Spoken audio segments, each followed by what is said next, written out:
Welcome to Careers in Public Service Month. For those of you who don't know me, my name is Kristen Harrington, and I have the pleasure of serving as the Executive Director of Youth Solutions, the statewide nonprofit inspiring and connecting youth to achieve a future beyond imagination.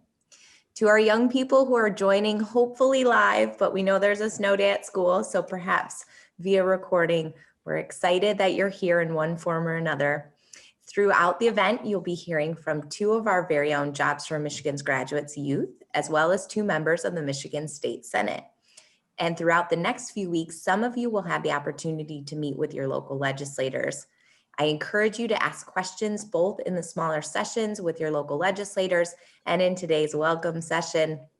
Please feel free to use the chat feature to ask any questions that you have throughout the session. And the same is true for our specialists who might be joining on behalf of some of our young people. I do want to point out that this event is being recorded, and specialists, hopefully those who are in class, are broadcasting today's discussion to the youth in the classroom, or of course will be broadcasting when our young people get back. In the last few minutes of today's welcome, we will be holding a prize drawing for a $25 Amazon and a $25 DoorDash gift card. Any youth still in attendance will be eligible to win. So if you wish to participate, take the time to enter your name in the chat box. Specialists, if you're broadcasting the event in your classroom, please enter the name of any students you wish to participate. And at the end of the event, we'll randomly select two names. If you're attending the event this morning and are not chosen as one of the two winners, there's still an opportunity for you to win AirPods or a Bluetooth speaker by following us on Instagram at Jobs for MI Grads and liking and sharing our Careers in Public Service Month prize drawing posts. And the same goes for anyone who's watching via the recording. Feel free to get onto Instagram, like and share that post, and you'll be eligible to win that prize. All right, everybody, let's get started. So first, I'd like to introduce Manny Mesh, a Midland area Jobs for Michigan's Graduates alumni and a founding member of our Youth Advisory Council. Welcome, Manny. Oh. Okay. Yeah.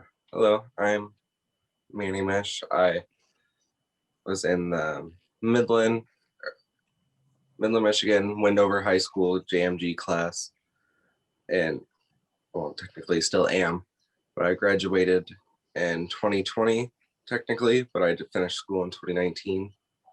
It's a little bit about myself. And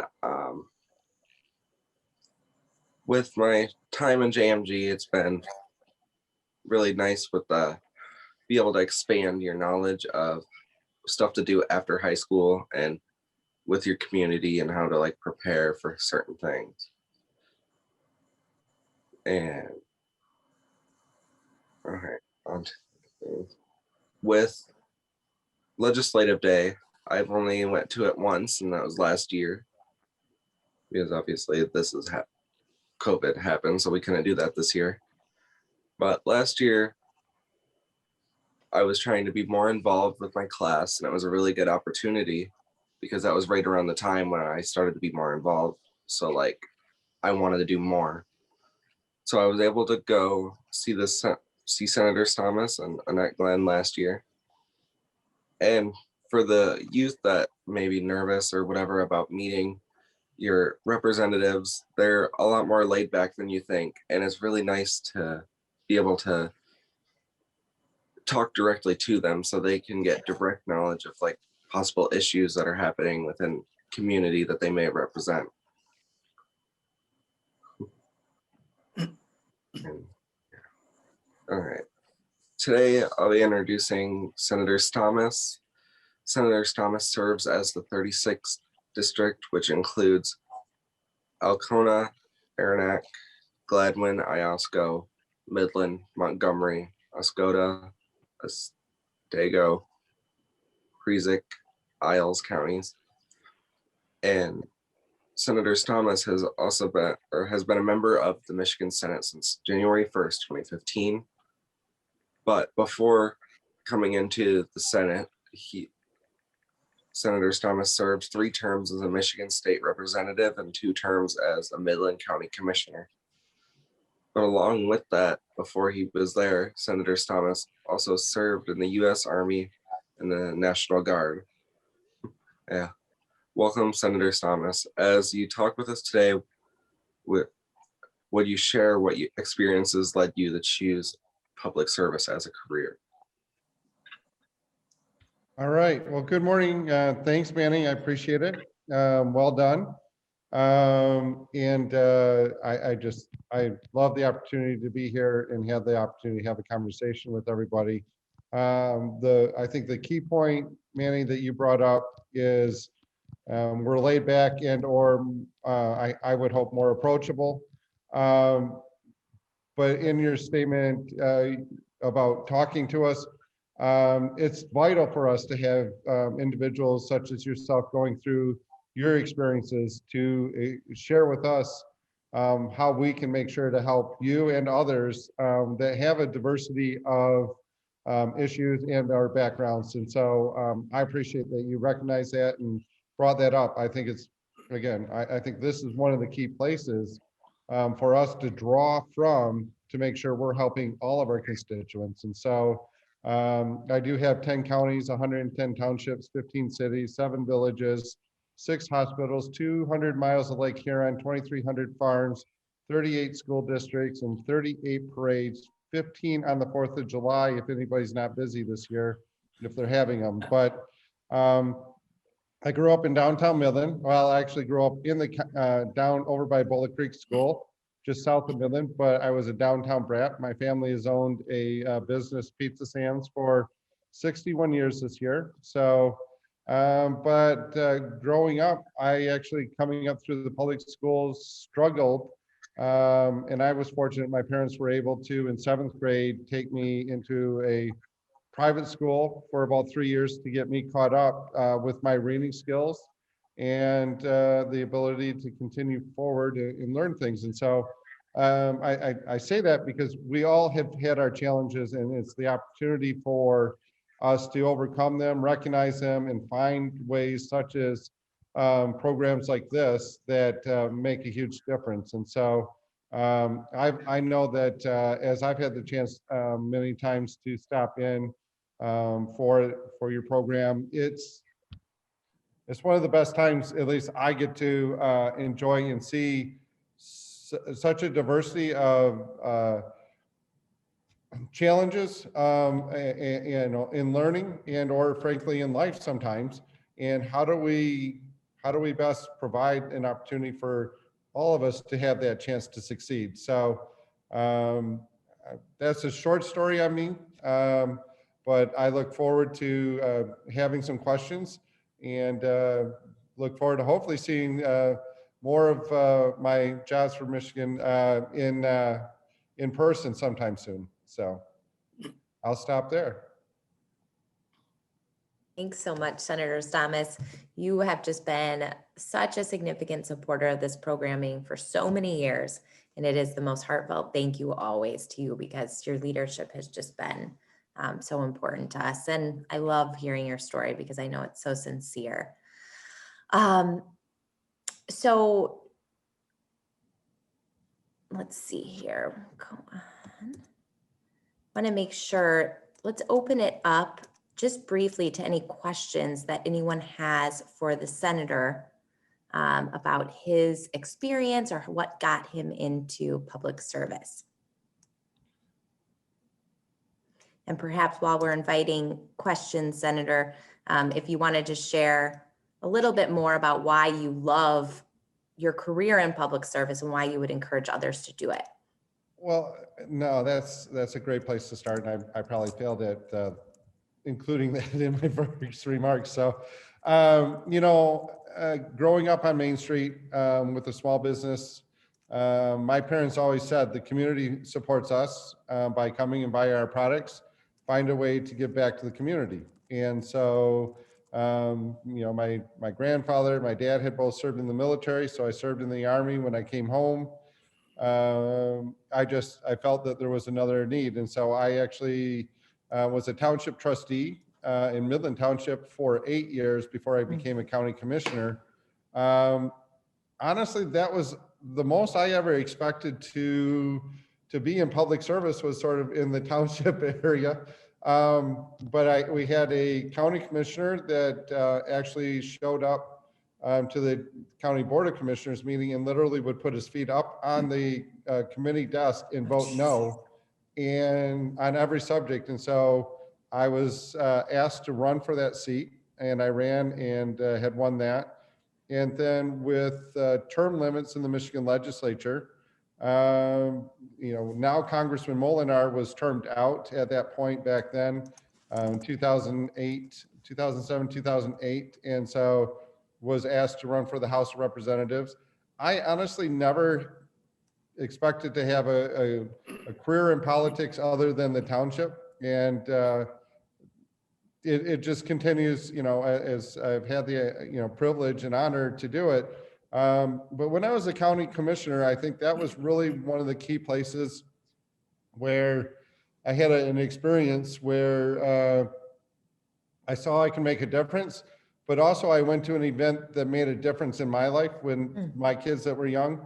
It was a program regarding dating that was being held at, what was it? Not Carpenter School, but Central School. And the gentleman sort of got up and started talking about how many dads have ever said, well, they're going to clean the shotgun when the daughter's, going out on her first date. And I raised my hand and then, he said, well, how many say you can't get married until you're 36? And I raised my hand, and the superintendent that was sitting next to me raised his hand as well.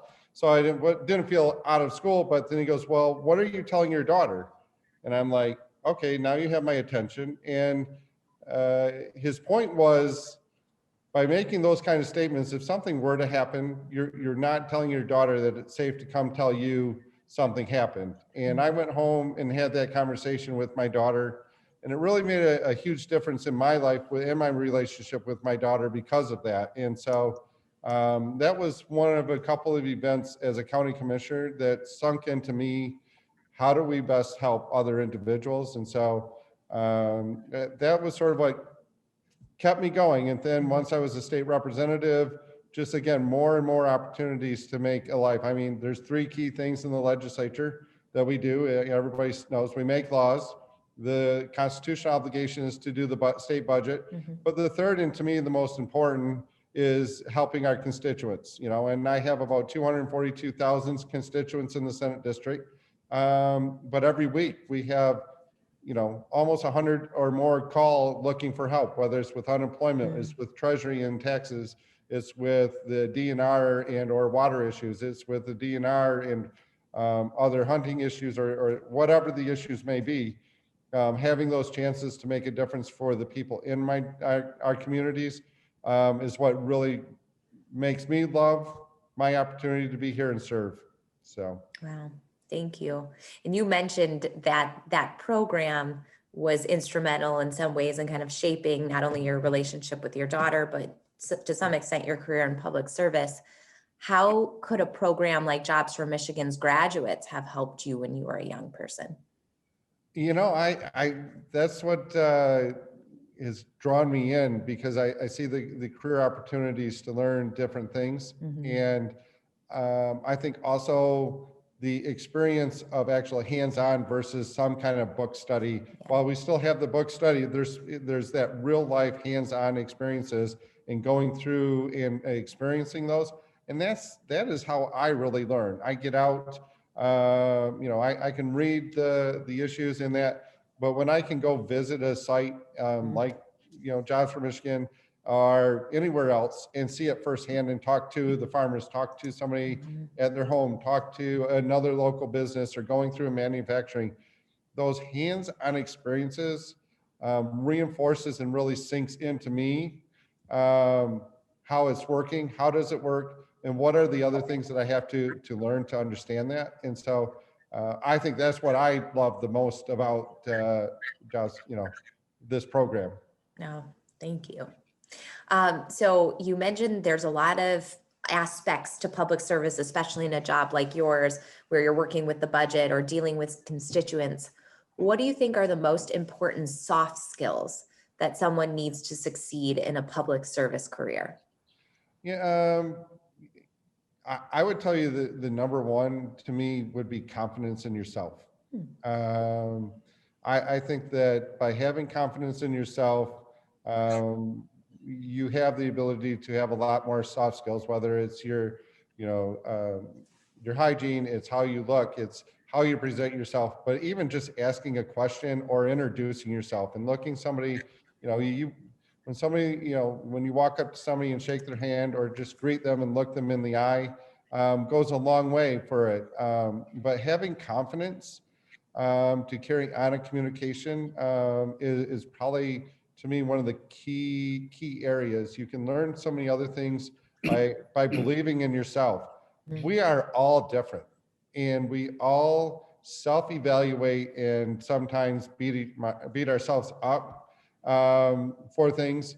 But the truth is that, while everybody's doing it to themselves, nobody wants them to see it on the other side. And most of the time, they're actually more sometimes worried about themselves than they are about you. So they're going through a similar situation in their own, circumstances as well. And so having that confidence in yourself and believing in yourself is probably the number one soft skill. But building on that in your communication skills is probably the next part.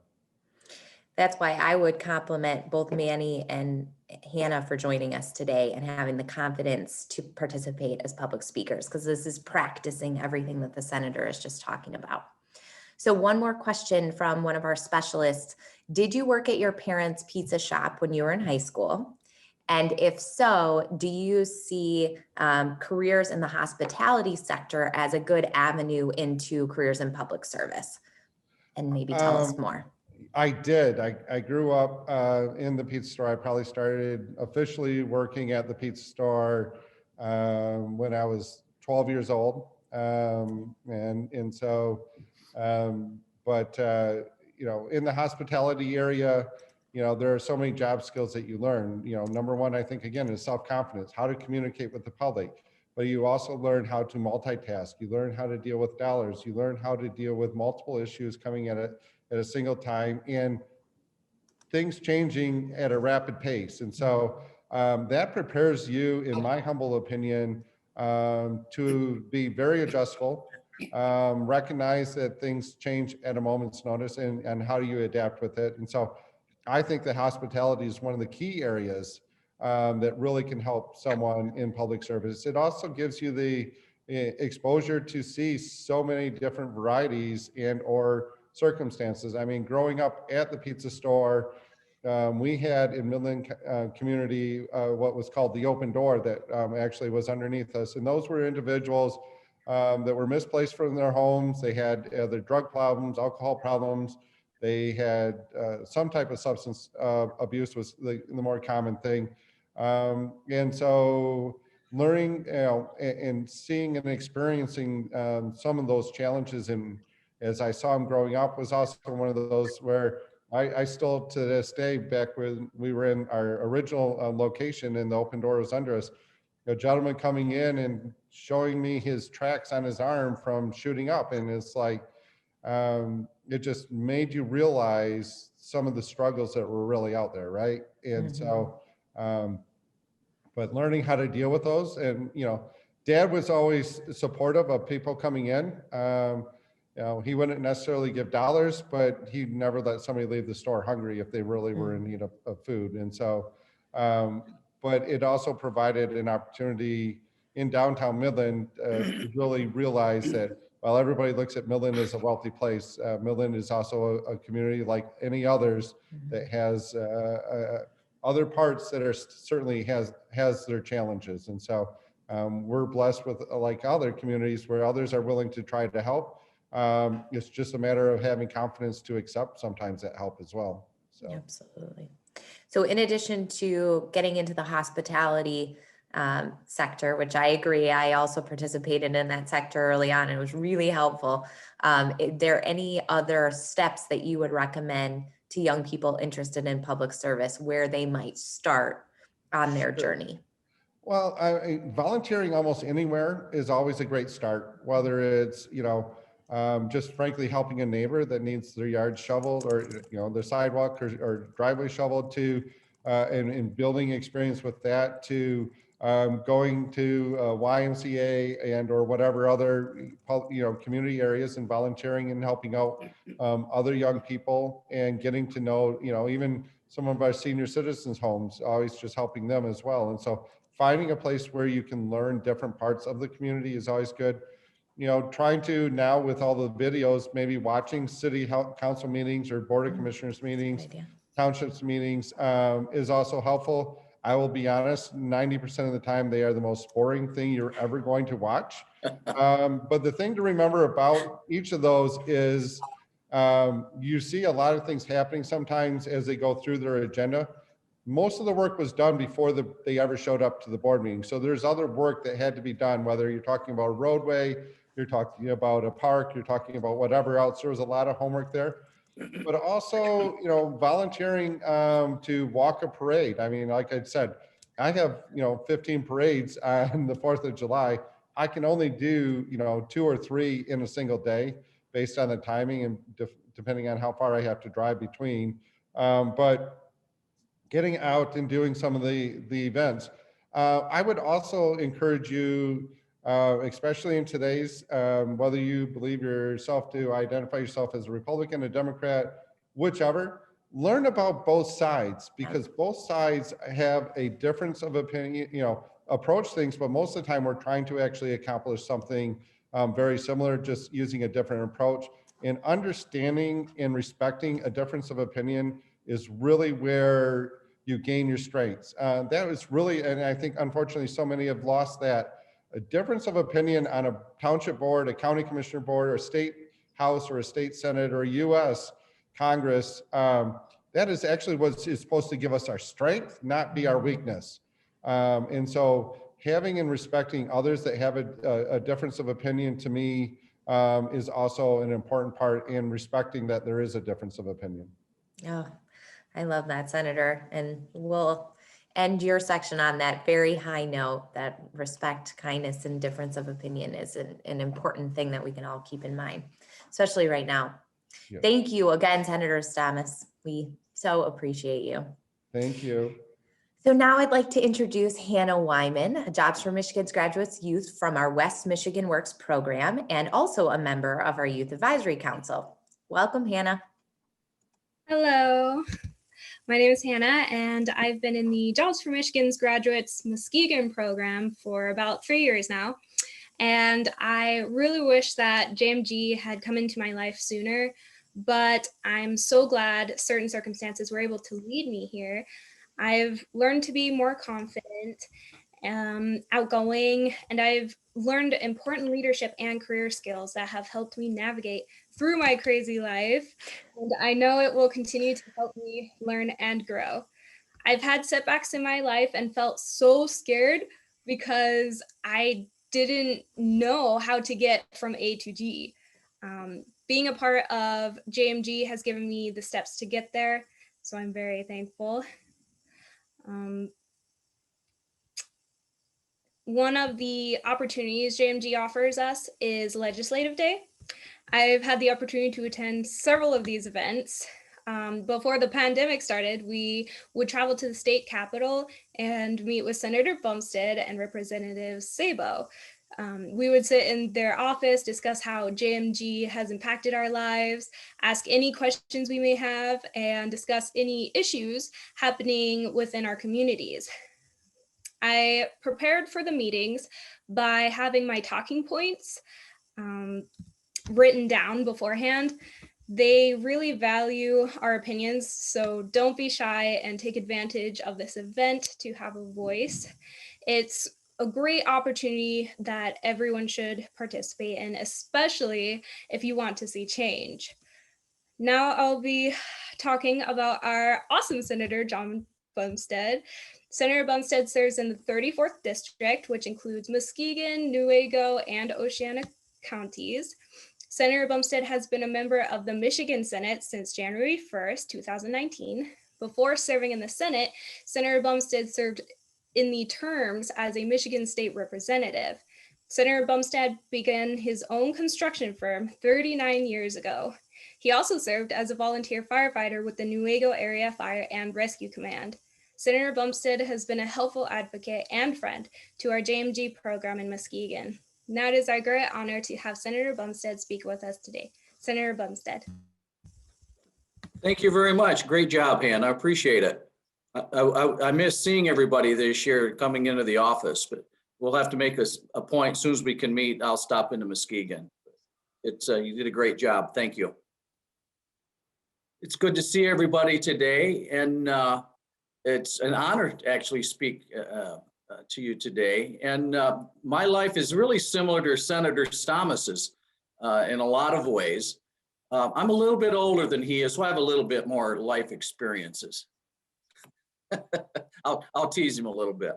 But yeah, I'm born and raised in Newaygo, went to the public schools from a family of 3. I have a daughter, a couple stepchildren, lived in this area my whole life. And it's really an honor to represent Muskegon, Oceana, and Newaygo counties in the Senate. And yeah, my life is not much different than a lot of yours. You know, I never really had a clear path to a college education. My father and mother were busy. My older brother was born profound deaf. So, you know, he took a lot of extra money. So my dad was always working and, to pay for his hearing aids and to school. Back in those days, if you had a child with special needs, it was an hour and 10-minute drive to school. You know, you couldn't get that education locally. So they made a point to concentrate on getting him to school and that type of thing. So it was very expensive. And so a clear path to college probably wasn't going to happen to me. And it really has never been in my family until my daughter and niece finally went to college. We were more of the being a builder. My dad was in the electrical business. We were more trades related to trade fields. So when I was in school, you know, it was kind of there. You know, I enjoyed school. I wasn't great at it. I was just an average student. Didn't have a really clear vision. And luckily for me, Newaygo County had a career tech center. And I was actually the first 2-year graduate of the building trades program in the mid 70s. And I had a great instructor, great school. And so it kind of gave me a vision, you know, this construction is kind of fun. And, you know, checking around with different folks, I was able to land a job as soon as I got out of high school in the construction field. But it was that knowledge of working, you know, at the ISD, with that instructor. He was able to help me with that. And so after about two or 3 years of working with a builder, I said, you know, this is kind of cool. I'm going to go become licensed. So I passed all the licensing requirements at an early age. I was in my early 20s, and I'm pretty proud of that. And all the years I was self-employed. Eventually you start out with small projects, being young.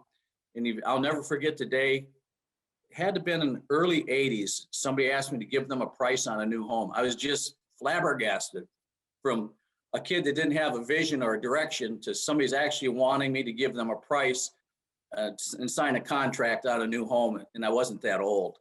And that's kind of how it all started. I always had 3 or 4, sometimes 5 employees work directly with me, and subcontractors as well.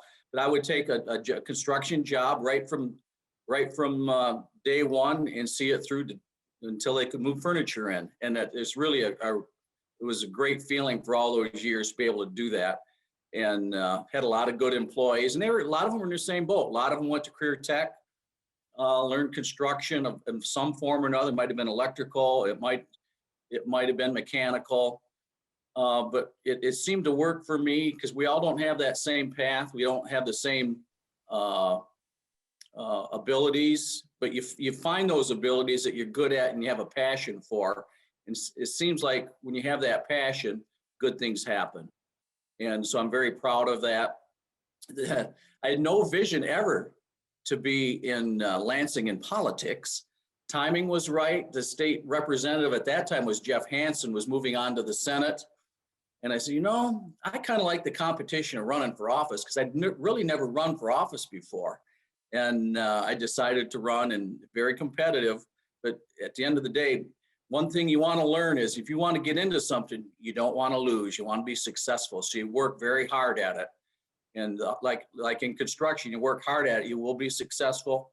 It was kind of the same thing with politics for me. And that's how I got into politics. And there's days I really miss construction. So when the politics can be, some days it can be a little confrontational, but all in all, Senator Stamas, I really, really enjoy doing the district work. When we have somebody from Muskegon or Newaygo or Oceana that has an issue with unemployment or an issue with a liquor license issue, I mean, there's all kinds of different issues that can come to your office. And we can fix that problem for them and make them happy, and it might help them move forward with a business venture, something like that. It really, that's what I think really is what I enjoy most about the political end of things. It's not passing more bills and that type of thing. It's just working with your office. And I have really good staff. They're a lot better than I am. I said earlier, if it wasn't for Susie, my staffer here, I wouldn't be on the computer. Hire young people, do a lot of that are real techie is my what I always say, and I've done that, and they're very good at what they do. So it's just working together, and it really makes a big difference. And there's a vision and there's a path for everybody. You just have to find your little niche in life. And mine was in construction and helping people out, serving on the fire department for many years. And I learned that from my parents as well. My dad was on the city of Newaygo board for over 35 years. So you have to, giving back is part of that. So that's kind of a short wrap up of me, but I can go on and on about Career Tech training. Firm believer, there's a lot of jobs out there that requires that type of training, and I'm a firm believer. Not a 4-year or 6-year degree isn't for everyone. Wow, thank you, Senator. And you said towards the end that young people are very skilled, and we couldn't agree more that young people are truly our future. And that's what this whole conversation is about. I personally loved, you said, I never really had a clear path to a college education, and it really has never been in my family. And I thought that entire section of what you're talking about would really resonate with some of the young people that are listening today.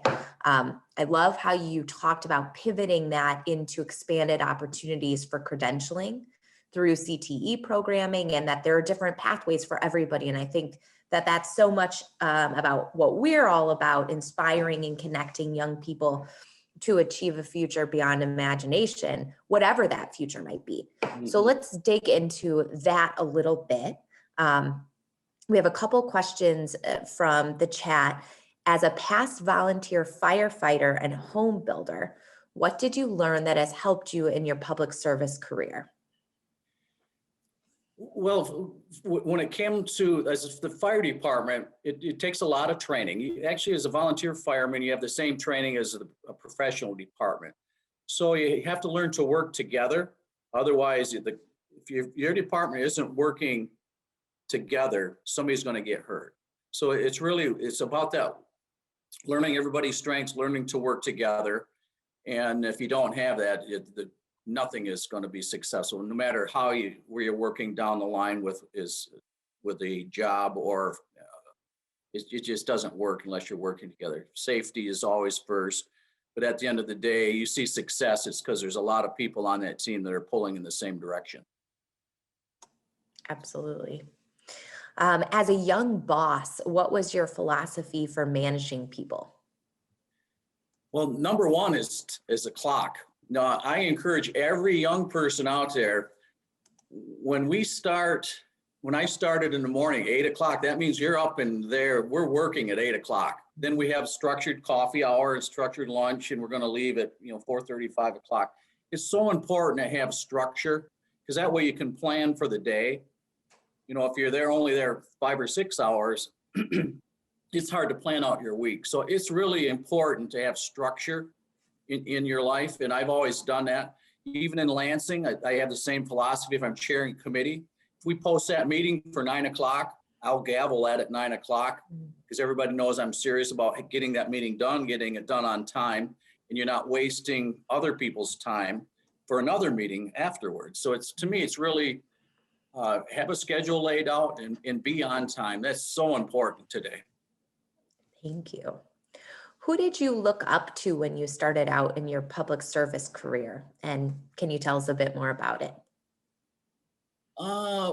In my public, I'll go back to my career tech teacher was Dan Self.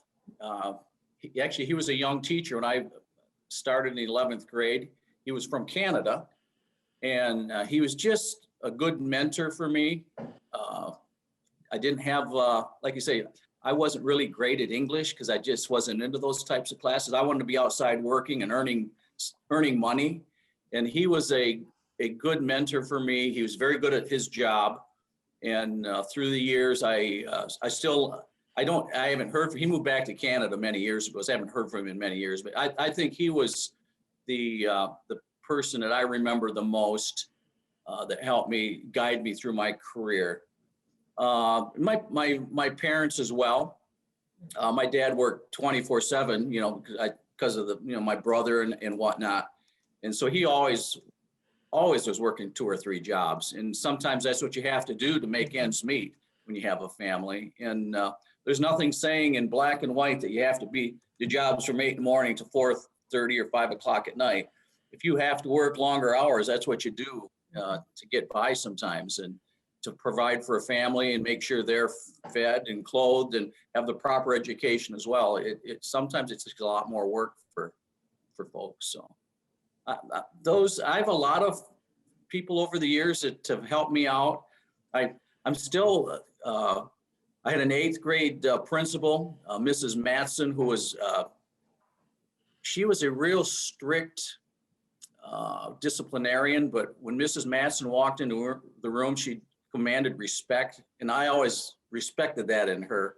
And my high school principal, Ed Grotus, was the same way. He just passed away. Actually, he was 84. Mrs. Matson lived to be 105. And so those people, when it came to schooling, I had a lot of respect for because you walked in, they had a presence, and they were honest and they were fair. Mm-hmm. And when you're honest and fair with folks, it seems like things line up in place. And honesty and fairness does make a huge difference in life. And what you're talking about is such a testament to all of our specialists who are on the call today, who are such significant, caring individuals in the lives of our young people. And that one person, it really can make a world of difference, even how many years later. So thanks for reminding us. Yeah. The last question that we have for you, and you touched on it briefly, but maybe just going into it a bit more, what do you enjoy most about your career in public service specifically? And what are some of the most important lessons you can share with our youth? Number one, I tell people I know a lot of stuff just from being involved with business, but there's a lot of things I don't know. So surround yourself, your staffers that are better at you than things. Like Susie's sitting here next to me. She's really good technically. And my whole staff, they're very good writers. They're very good at computers. So surround yourself with people that are better at things than you are, and listen to them. And what scares me most in Lansing was when there's a legislator, believe me, there's a lot of them. Ask Mr. Pasholka that know more than everybody else. When there's a legislator like that, there's probably going to be a problem. I know a lot of things, but I rely on a lot of people, and you can trust those people. So you have to develop friendships. You have to develop that trust. And that's how you'll have a really good office. Hire good staff. They will make sure you're directed in the right, going in the right direction. But then you'll develop those trusts with other legislators in Lansing. I get along very well with the governor. I'm a Republican, she's a Democrat. And if you go to Lansing and you have headbutting all the time, and it's like that in politics, it's really sad. But you need to develop cross the aisle friendships. You don't have to agree on everything all the time. You can disagree in a proper manner. But I've never made it a point to go to Lansing to be mad all the time. And if you're mad all the time, you're not going to get much done. You're not going to represent your district. Because at the end of the day, I might have to work with the governor on some issues in Muskegon or Newaygo or Oceana County. And I can't do that if we're butting heads. Yeah. And we've got to find a better path. I wish young people would, probably the best thing to do if everybody turn the news off, because you have one side fighting the other. And I just think the situation we're in now is not healthy. And we need to turn that TV off and go out to coffee more often with people with opposing views. Mm-hmm. Oh, that reminds me of what Senator Stamas said at the conclusion of his comments. So this idea of bipartisanship and respect and kindness, it's just so important. Yeah, you can disagree, but you Yeah. can do it in a manner where you're not insulting one another. I love that. And I also heard a little bit of job opportunities in what you were saying. Hire good staff. It sounds like hiring abounds in Lansing. So if we do have young people interested in careers in public service, there might be some internships or even front desk roles that people can look to fill. Yep. And we have in my office, I have 2 district gals. I have, there's 2 in the office plus Adam, 3. And, some of them have a college degree, some of them don't, some are on a job training. So there's chances for everybody to work their way into an office and work their way up. And, not everybody has that same opportunity to go get a 6-year political science degree, Mm-hmm. but you have a chance to start and work your way up. The harder you work, the higher your goals, you can reach your goals. Yeah, that's fantastic. Well, I lied. I'm going to ask one more question because I do think it's important for our young people to hear. As we have youth meeting with their legislators and elected officials throughout the month, if young people want elected officials to listen to them and move their recommendations to action, how do you recommend they go about sharing information? No doubt. We have actually office hours. We come in the district all the time. So I would encourage all the young people out there, find out who your legislators are, get their phone numbers, because if the legislators worth anything, they'll give you their cell phone number. Mine's out to thousands of people. I can't answer anything if you can't get a hold of me. So it's really about that communication, that connection. And I really enjoy talking to young people for the same reason. I'm no different than you were. We're kind of from the same boat. I didn't come from a family with money. Or if you came from money is one thing, but I didn't have that ability. So I had to work my way up. So I can understand how a lot of you are. And you just need to open that line of communication and find out who your legislators are and get their cell phone numbers, go to their coffee hours. If you are in Lansing, stop in at their offices. Believe me, if they're there, they'll want to talk to you and listen to you because you are a constituent. Mm-hmm. And I can't help you if you don't, I can't help you if you don't call me. And I tell people, if you have an issue with the office in the area, in your district, please give us a call because we can find out an answer for you or work together. And but it's all about communication. Open that line of communication, but find out who your legislators are. Very important. Thank you. Thanks so much, Senator Bumstead, not only for joining us this morning and sharing your story, but also just for the blessing you've been to our organization and supporting our young people like Hannah for many years. So thank you. I want to thank all of you for what you do. It's very important that we work together and move forward because this is stuff's exciting for me. Oh, absolutely. And I know so much of your message and Senator Stamas is going to resonate to our young people who joined and then to those who are watching via the recording later this week. So thanks again. Thank you. Now it's time to pick the winners of our giveaway. I'll turn it over to my colleague, Hope Roberts, to pick the winners. Thank you, Kristen. I will share my screen so we can all see the exciting wheel. So here we go. Here are the names of everyone the youth who put their names in the chat. We will spin the wheel. The first drawing is for a $25 Amazon gift card. And that's going to Daedrina Davis. Congrats. It's exciting, Daedrina. Okay, now the next one will be for a $25 DoorDash gift card. And And that goes to Leonardo. Congratulations. Congratulations, Leonardo. So the winners, please private message me your contact information, either email address or cell phone, however I can get a hold of you to make sure we get you the gift card. And I do believe Daedrina, I think Cheryl, she's one of your youth. So if you want to give me her contact information. And also don't forget, we are also giving away AirPods and a Bluetooth speaker toward the end of the month. So to enter for that drawing, please go to our Instagram page. It's Jobs for MI Grads. Like our page, share the giveaway post, and tag 2 friends to be entered into that giveaway. Congratulations to Daedrina and Leonardo. Thanks so much, Hope, and congratulations to all of our winners today. Of course, all of you are winners for participating on this call, because it is always a winning experience to learn more about careers in general and careers in public service. Thanks so much to all of our attendees, specialists, youth, legislators. This does conclude our Careers in Public Service Legislative Welcome. I hope that you all have a great rest of the day, week ahead. Stay inside, stay warm, and we're excited to see you all throughout the month. Take care.